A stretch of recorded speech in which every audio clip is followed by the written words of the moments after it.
മിന്നുകെട്ട് ഭാഗം 47. രചന അവതരണം ദിവ്യരാജ്. ആനി, എനിക്ക് ഇപ്പോൾ ഐസ്ക്രീം കഴിക്കാൻ തോന്നാടി, പക്ഷെ ഫ്രിഡ്ജിലിരിപ്പില്ല, കഴിഞ്ഞിരിക്കുക, കെഞ്ചി പറഞ്ഞു അമ്മാളു. അയ്യോടാ, ഇള്ളോ വാവയ്ക്ക് ഐസ്ക്രീം വേണോ? അതെ, ഞങ്ങളൊക്കെ നല്ല ബിസിയാ. ആ കാലകേയൻ മേളിലുണ്ടാവും, മോള് ചെന്ന് അങ്ങേരോട് പറ ഉവ്വ ജുബ്ര എന്ന്. എന്നാന്ന്? അമ്മു അവളെ നോക്കി കണ്ണു മിഴിച്ചു. ഓഹ് എടി കുരുപ്പേ, ഇച്ചായനോട് ചെന്ന് പറയും നിനക്ക് ഐസ്ക്രീം വേണമെന്ന്. അവളെ പുച്ഛിച്ചു നോക്കി ആനി. എനിക്കെങ്ങും വയ്യ, ചിറുകോട്ടി പറഞ്ഞതും. എന്നാ മോളിന്ന് കഷ്ടപ്പെട്ട് കഴിക്കണ്ട കേട്ടോ. ഇളിയോടെ അവൾ പറയുന്നത് കേട്ട് ചവിട്ടിത്തുള്ളി റൂമിലേക്ക് ചെന്നിരുന്നവൾ റൂമിൽ ചെന്ന് ബെഡിൽ കയറി കിടന്നു. കുറെ നേരം കിടന്നതും പതിയെ കണ്ണുകൾ അടഞ്ഞു തുടങ്ങി. അമ്മു, ഇസഹാക്ക് വിളിക്കുന്നത് കേട്ടതും കണ്ണുകൾ വലിച്ചു തുറന്നു. എന്താ ഇച്ചായ? ചാടിപ്പിടിച്ച് എഴുന്നേൽക്കാൻ തുടങ്ങിയതും. ഏയ് അമ്മു, പതിയെ എണീക്ക്, ഇങ്ങനെ ചാടിപ്പിടിച്ചൊന്നും ചെയ്യല്ലേ, പതിയെ. കുഞ്ഞിനെ മറന്നോ നീ? പറഞ്ഞുകൊണ്ട് അവൻ അവളെ പതിയെ എണീപ്പിച്ചിരുത്തി കയ്യിലേക്കൊരു വലിയ ബോട്ടിൽ ഐസ്ക്രീം വെച്ചു കൊടുത്തതേ സന്തോഷം കൊണ്ട് കണ്ണുകൾ വിടർന്നു. പക്ഷേ അവനത് കാണാതിരിക്കാൻ വേഗം ഗൗരവത്തോടെ അവനെ നോക്കി. എനിക്ക് വേണ്ട, വാശിയോടെ പറഞ്ഞുകൊണ്ട് തിരികെ നീട്ടി. നീയല്ലേ ആനിയോട് വേണമെന്ന് പറഞ്ഞത്? പിന്നെന്താ? ആ പറഞ്ഞു, ഞാൻ ആനിയോടല്ലേ പറഞ്ഞത്, അല്ലാതെ നിങ്ങളോടല്ലല്ലോ. എനിക്ക് വേണ്ട. ഒന്ന് പാളി അവനെ നോക്കിയവൾ മുഖം ദേഷ്യം കൊണ്ട് മുറുകി തുടങ്ങിയിരുന്നു. ഡി, നിനക്കെന്താടി? കുറച്ചൊന്ന് താണു തരുമ്പോൾ തലയിൽ ചവിട്ടുവാണോ നീ? ദേ, വെറുതെ എൻ്റെ ക്ഷമ പരീക്ഷിക്കരുത്. നല്ല ദേഷ്യം തോന്നിയതും അവൻ ഒച്ചയെടുത്തു. നിങ്ങൾ വാങ്ങിയത് എനിക്ക് വേണ്ട. നിങ്ങളുടെ സഹോദരൻ വന്നിട്ടുണ്ടല്ലോ, കൊണ്ടു ചെന്ന് കൊടുക്ക്. നിങ്ങൾക്ക് അയാളെയല്ലേ വിശ്വാസം, അല്ലാതെ എന്നെ അല്ലല്ലോ. അവനെ പുച്ഛിച്ചു നോക്കിയതും മെല്ലെയൊന്ന് പുഞ്ചിരിച്ചവൻ. നിനക്ക് കഴിക്കണമെന്ന് തോന്നുമ്പോൾ കഴിച്ചോ. ഇപ്പോ എനിക്കിത്തിരി തിരക്കുണ്ട്, അതുകൊണ്ട് പോവുക. നിന്നെ കൊണ്ട് ഇത് മുഴുവൻ ഒറ്റ ഇരുപ്പിനിരുത്തി കഴിപ്പിക്കാൻ അറിയാൻ മേലാഞ്ഞിട്ടല്ല, പിന്നെ വേണ്ടെന്ന് വെച്ചിട്ടാ. വിരൽ ചൂണ്ടി താക്കീതോടെ പറഞ്ഞു ഇസഹാക്ക്.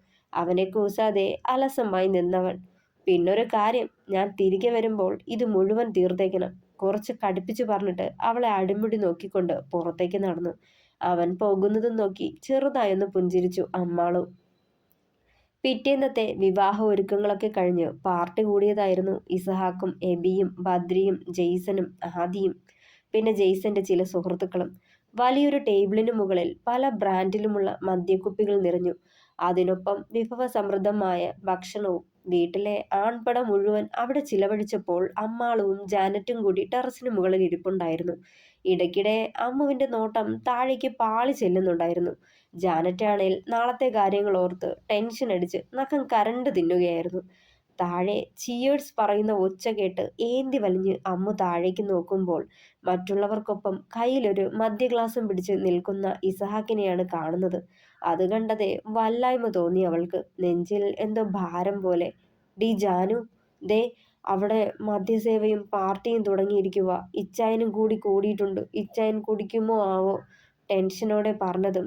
അങ്ങേര് കുടിച്ചാലും കുടിച്ചില്ലെങ്കിലും നിനക്കെന്നാടി? നിനക്കങ്ങേരെ കാണുന്നത് കൂടി ഇഷ്ടമല്ലല്ലോ. പിണക്കമല്ലേ? എന്നിട്ട് പിന്നെന്നാടി? അമ്മ പറയുന്നത് കേട്ട് കൊണ്ട് അതിൽ വന്ന ആനി അവളെ ചെറഞ്ഞു നോക്കി. ആകെ ചമ്മിയ പോലായി അമ്മാളും. പിന്നെ ഒന്നും മിണ്ടിയില്ല അവൾ. ഇസഹാക്കിനെ നോക്കുമ്പോൾ കയ്യിലെ മദ്യ ഗ്ലാസ് കാലിയായിരുന്നു.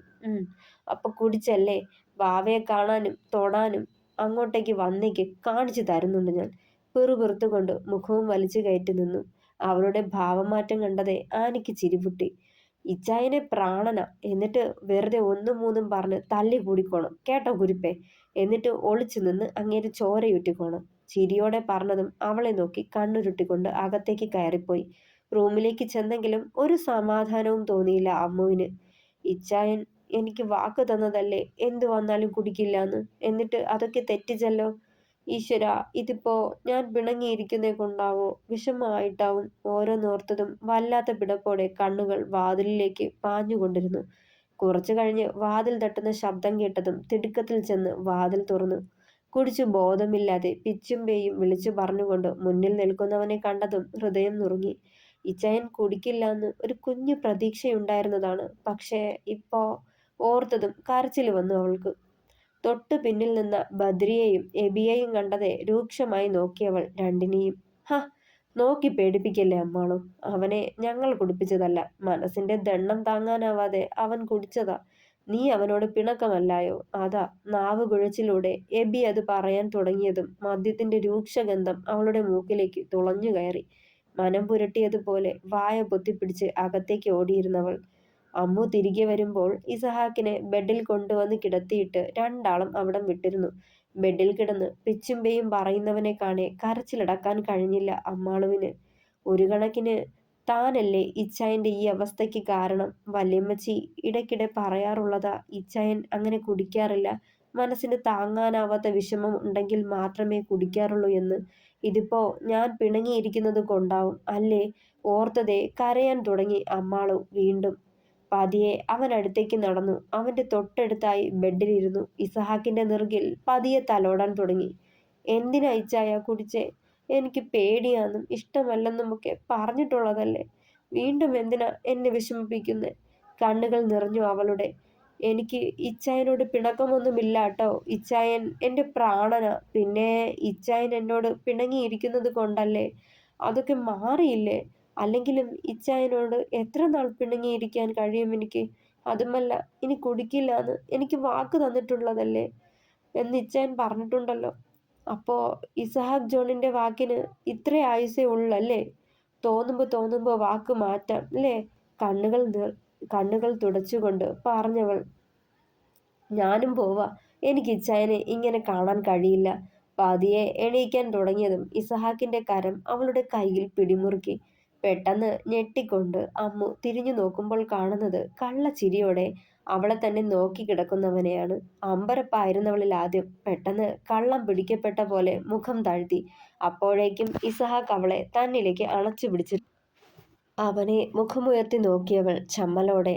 അപ്പോ ഇത്രേ ഉണ്ടായിരുന്നുള്ളല്ലേ എന്റെ പെണ്ണിന്റെ വാശിയും പിണക്കവും? അവളുടെ മുഖത്ത് തന്നെ ദൃഷ്ടി പതിപ്പിച്ച് ചോദിച്ചതും മുഖം വീർപ്പിച്ചുകൊണ്ട് അകന്നു മാറാൻ നോക്കിയവൾ. ഇസഹാക്ക് അതിനനുസരിച്ച് അവളെ ചേർത്ത് പിടിക്കുക മാത്രം ചെയ്തു. അപ്പോ പറ്റിച്ചതല്ലേ, കുടിച്ചിട്ടില്ലല്ലേ? അവനെ കൂർപ്പിച്ചു നോക്കിയതും കണ്ണ് ചിമ്മി കാട്ടിക്കൊണ്ട് ഇല്ലെന്ന് തലയാട്ടിയിരുന്നു. മിണ്ടണ്ട, എന്നോട് മിണ്ടാൻ വരണ്ട. നിങ്ങൾ എനിക്ക് ഇഷ്ടമല്ല. ഞാൻ ഞാൻ നിങ്ങളെ ചതിച്ചതല്ലേ. പിന്നെ എന്തിനാ എന്നോട് മിണ്ടണത്? അല്ലെങ്കിലും ഞാൻ ആരുമില്ലാത്തവളല്ലേ. അതല്ലേ എല്ലാവരും കൂടി തട്ടിക്കളിക്കുന്നത്, പന്ത് തട്ടണ പോലെ. ദേഷ്യം ഭാവിച്ച് അവനെ നോക്കുമ്പോൾ കണ്ണുകളിലും ചിരിയിലും കുസൃതി മാത്രം നിറച്ച് അവളുടെ പരിഭവം കേട്ടിരിപ്പുണ്ടായിരുന്നവൻ. ഹ, വിട്ടുകളാ അമ്മു. ഞാൻ പറഞ്ഞില്ലേ, നമ്മുടെ രണ്ടുപേരുടെ ഭാഗത്തും തെറ്റുണ്ട്. ഞാൻ മാപ്പ് ചോദിച്ചതല്ലേ, ക്ഷമിച്ചേക്ക്. അവളെ വീണ്ടും നെഞ്ചിലേക്ക് അണച്ചു പിടിച്ചതും അവന്റെ നെഞ്ചിൽ മുഖമമർത്തി കരയാൻ തുടങ്ങിയിരുന്നു.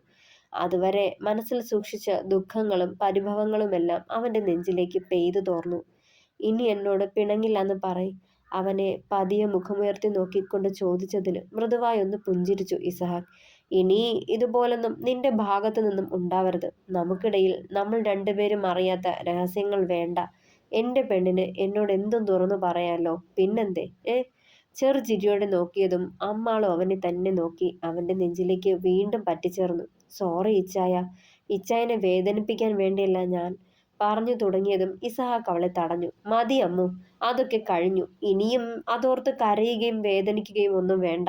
എന്റെ ഭാഗത്തും തെറ്റുണ്ട്, നിന്റെ ഭാഗത്തു നിന്നും ചിന്തിച്ചില്ല. എന്തോ അതിനന്നേരം കഴിഞ്ഞില്ലടാ. നീയും കൂടി അറിഞ്ഞിട്ടാ അവൻ ഇതൊക്കെ ചെയ്തു കൂട്ടിയതെന്ന് അവന്റെ നാവീന്ന് കേട്ടപ്പോൾ സഹിക്കാൻ പറ്റിയില്ല. തകർന്നു പോയി. അങ്ങനെ പറ്റിപ്പോയതാ. പക്ഷേ എഡ്ഡിയോട് എനിക്ക് ക്ഷമിക്കാൻ ഒക്കുകയില്ല.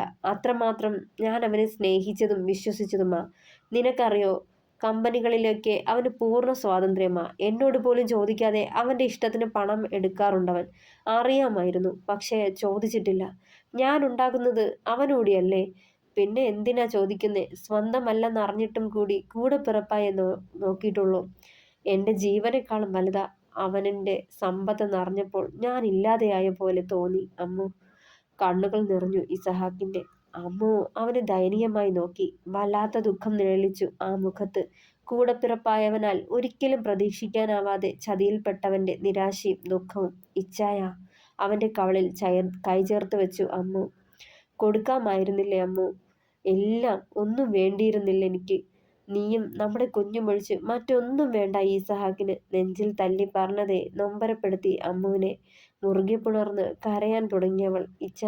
ഇച്ചായൻ വിഷമിക്കല്ലേ. ഇച്ചായൻ വിഷമിച്ചാൽ എനിക്കാ നോവുന്നത്. കാരണം അറിയാതെയാണെങ്കിൽ കൂടി അയാളുടെ ചതിക്ക് ഞാനും കൂട്ടുനിന്ന് നിൽക്കാമെന്ന് ഏറ്റതല്ലേ. കരച്ചിലമരാതെ പറഞ്ഞതും അവളെ തന്നിൽ നിന്നും വേർപെടുത്തി നെറുകിൽ ചുംബിച്ചു ഇസഹാക്ക്.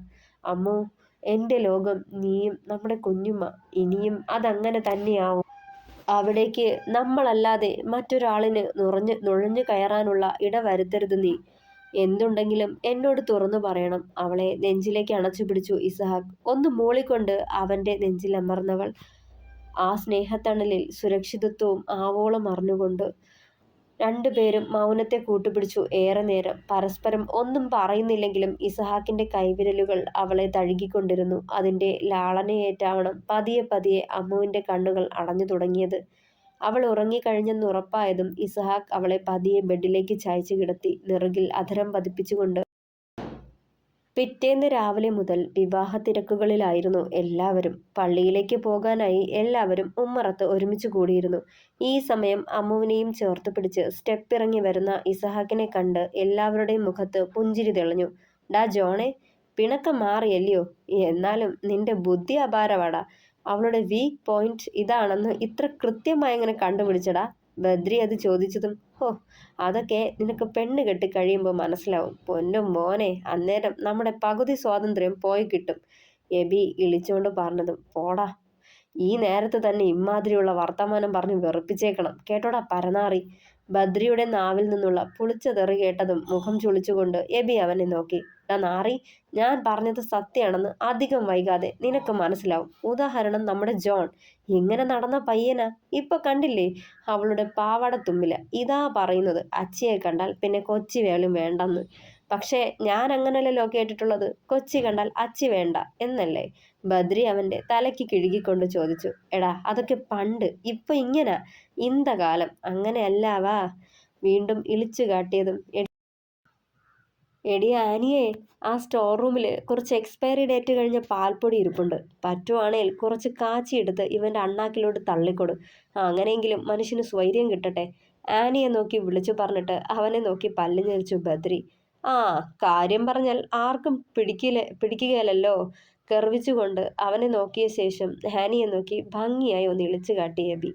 തിരുസ്വരൂപത്തിനു മുന്നിൽ മെഴുകുതിരി കത്തിച്ചു വെച്ച് തങ്ങളുടെ പുതിയ തുടക്കം സ്വർഗതുല്യമാക്കാനായി പ്രാർത്ഥിച്ചു ബദ്രിയും ജാനറ്റും. ഇടയ്ക്കിടെ അവന്റെ കള്ളനോട്ടം ജാനറ്റിനെ തേടിപ്പോകുന്നത് തുടർന്നു. നിറചിരിയോടെ അവളും അതാസ്വദിച്ചു. കൊച്ചച്ഛൻ പള്ളിയിലേക്ക് ഇറങ്ങുന്നതിനു മുന്നേ ബദ്രിയെയും ജാനറ്റിനെയും ആശീർവദിച്ച് പ്രാർത്ഥിച്ചു. പ്രാർത്ഥന കഴിഞ്ഞ് എല്ലാവരും അവരവരുടെ കാറുകളിലേക്ക് പള്ളിയിലേക്ക് തിരിച്ചു. നേരത്തെ പറഞ്ഞിരുന്ന വിവാഹ സമയത്തിന് തന്നെ ആശീർവദിച്ച താലി വികാരിയച്ഛൻ ബദ്രിയെ ഏൽപ്പിച്ചു. അവിടെ കൂടി നിന്നവരുടെ പ്രാർത്ഥനയോടും അനുഗ്രഹത്തോടും ബദ്രി ആ മിന്നുമാല ജാനറ്റിനെ ചാർത്തുമ്പോൾ രണ്ടുപേരുടെയും കണ്ണുകൾ നിറഞ്ഞിരുന്നു. ഇതുവരെയും അനാഥനായിരുന്ന തനിക്ക് ഇന്ന് പ്രാണനെ പോലെ ചേർത്ത് പിടിക്കാനും സ്നേഹിക്കാനും ഒരാൾ കൂടി വന്ന സന്തോഷത്തിലായിരുന്നു ബദ്രി. ഭൂതകാലത്തിന്റെ ഓർമ്മകളെ പൂർണ്ണമായും അവഗണിച്ചുകൊണ്ട് പുതു ജീവിതത്തിനായി പ്രതീക്ഷയോടെ മനസ്സിനെ പാകപ്പെടുത്തിയിരുന്നു ജാനറ്റും. പഴയ ഓർമ്മകളെ തന്റെ മനസ്സിനെ കുത്തി നോവിക്കാൻ അനുവദിക്കാതെ മന്ത്രകോടി ധരിപ്പിച്ചുകൊണ്ട് അവളെ തന്റെ ചിറകിൻ കീഴിലേക്ക് അണയ്ക്കുമ്പോൾ മരണം വരെ കൈവെടിയുകയില്ലെന്ന് മനസ്സാൽ ശപഥം ചെയ്തവനപ്പോൾ. കൂടി നിന്നവരിൽ ജാനറ്റിന്റെ മാതാപിതാക്കളും സഹോദരനും കണ്ണുനീർ വാർത്തു. ഒരിക്കൽ അവൾക്ക് നഷ്ടപ്പെട്ടു പോയ സന്തോഷവും സുഖവും സമാധാനവും ഈ ജീവിതത്തിൽ നിന്നെങ്കിലും അവൾ അറിയട്ടെ എന്ന് മാത്രം പ്രാർത്ഥിച്ചവർ. ഇസഹാക്കിന്റെ കണ്ണുകളും രണ്ടുപേരിലുമായിരുന്നു. അറിഞ്ഞോ അറിയാതെയോ അവളുടെ ജീവിതം തകരാൻ ഒരിക്കൽ താൻ കാരണക്കാരനായി. ഇന്ന് എല്ലാം അറിഞ്ഞുകൊണ്ട് അവളെ സ്വീകരിക്കുന്ന ബദ്രിയോട് വല്ലാത്തൊരു ബഹുമാനം തോന്നി അവന്. താൻ കാരണം ജാനറ്റിന് നഷ്ടപ്പെട്ട ജീവിതം തിരിച്ചു നൽകിയിരിക്കുന്നു ബദ്രി. മനസ്സ് നിറഞ്ഞൊന്ന് പുഞ്ചിരിച്ചു ഇസഹാക്ക് അന്നേരം. എല്ലാ ചടങ്ങുകളും കഴിഞ്ഞു. വിരുന്നും ഫോട്ടോഷൂട്ടുമായി ഏറെ നേരം കടന്നുപോയി. യാത്രയയപ്പ് കഴിഞ്ഞ് എല്ലാവരും തിരികെ പാലേമറ്റത്തേക്ക് തിരിച്ചു. അധികം ആർഭാടമല്ലാത്ത രീതിയിൽ ചെറിയൊരു പാർട്ടി അറേഞ്ച് ചെയ്തിരുന്നു. ഒരു സ്റ്റോൺ വർക്ക് ചെയ്ത മെറൂൺ കളർ ഗൗണായിരുന്നു ജാനിയുടെ. ക്ഷണിച്ച അതിഥികളെയെല്ലാം സ്വീകരിച്ചിരുത്തി ഇസഹാക്ക്. ഇടയ്ക്കിടെ അവന്റെ നോട്ടം അമ്മുവിനെയും തേടിച്ചെന്നു. വിവാഹത്തിന്റെ തിരക്കുകളായതിനാൽ അമ്മുവിനെ ശരിക്കൊന്ന് ശ്രദ്ധിക്കാൻ കൂടി കഴിഞ്ഞില്ല ഇസഹാക്കിന്. എങ്കിലും ഇടയ്ക്കിടെ അവളുടെ അടുത്തേക്ക് ചെന്ന് വല്ലായ്ക വല്ലതും ഉണ്ടോ എന്ന് തിരക്കിയിരുന്നവൻ. റിസപ്ഷനൊക്കെ കഴിഞ്ഞ് ആനിയും അമ്മാളും കൂടി ജാനറ്റിനെ ഒരുക്കി കയ്യിലൊരു ഗ്ലാസ് പാലുമായി റൂമിലേക്ക് പറഞ്ഞയച്ചു. വിറയോടെ ഓരോ കാലടിയും വെച്ച് പോകുന്നവളെ നോക്കി പുഞ്ചിരിച്ചു രണ്ടാളും. അമ്മു റൂമിലേക്ക് ചെല്ലുമ്പോൾ ഇസഹാക്ക് ബെഡിൽ കണ്ണടച്ച് കിടപ്പുണ്ടായിരുന്നു. ഉറങ്ങിക്കാണുമെന്ന് ചിന്തിച്ച് ഫ്രഷ് ആവാനായി ബാത്റൂമിലേക്ക് പോയവൾ തിരികെ വന്നതും 2 കൈകൾ അവളെ വട്ടം പിടിച്ച് നെഞ്ചോടം ചേർത്തു. ഇച്ചായ, തമാശ കുറച്ച് കൂടനുണ്ടേ, പേടിച്ചു പോയി ഞാൻ. നെഞ്ചിൽ കൈവച്ച് അവളത് പറയുമ്പോൾ ഇസഹാക്ക് അവളെ 2 കൈയിലും കോരിയെടുത്ത് ബെഡിൽ കൊണ്ടുചെന്ന് ഇരുത്തി. വശ്യമായ അവൻ്റെ നോട്ടം കണ്ടതും ചെറുതായൊന്നും ഭയന്നവൾ, ഇച്ചാ, എന്താ ഉദ്ദേശം? അവനെ പകപ്പോടെ നോക്കിയതും, ഓഹ്, ഒരു ഉദ്ദേശവുമില്ലെൻ്റെ പൊന്നേ, ഞാനെൻ്റെ മോളോട് സംസാരിച്ചോട്ടെ, ചിരിയോടെ പറഞ്ഞതും, അയ്യടാ, ഒരു പപ്പയും മോളും, എനിക്ക് ഉറക്കം വരാം, രാവിലെ മുതലുള്ള ഓട്ടവ, ഇന്ന് നന്നായി ഉറങ്ങണം.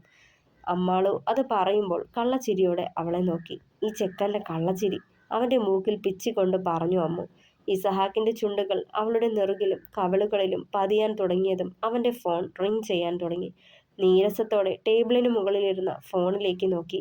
അൺനോൺ നമ്പറിൽ നിന്നുള്ള കോൾ ആയിരുന്നു. വേഗം അറ്റൻഡ് ചെയ്തു. ഹലോ ഹലോ മറുപുറത്തു നിന്നും പ്രതികരണം ഇല്ലാന്ന് കണ്ട് ഇസഹാക്ക് വീണ്ടും വീണ്ടും ചോദിച്ചു. ഹലോ, ഇസഹാക്ക് ജോൺ കുരിശുമറ്റം. മറന്നു എന്നെ നീ? അങ്ങനെ മറക്കാൻ കഴിയോ നിനക്കെന്നെ? കുറച്ചു നേരത്തേക്കുള്ള നിശബ്ദതയെ കീറിമുറിച്ചു കൊണ്ടുള്ള ആ ശബ്ദം കേട്ടതും ഇസഹാക്കിൻ്റെ നാവിൽ നിന്നും വിറയോടെ ആ പേര് ഉയർന്നു വന്നു. സിദ്ധാർത്ഥ്. തുടരും. പ്രിയപ്പെട്ടവരെ, അഭിപ്രായങ്ങൾ കൂടി പറയണേ.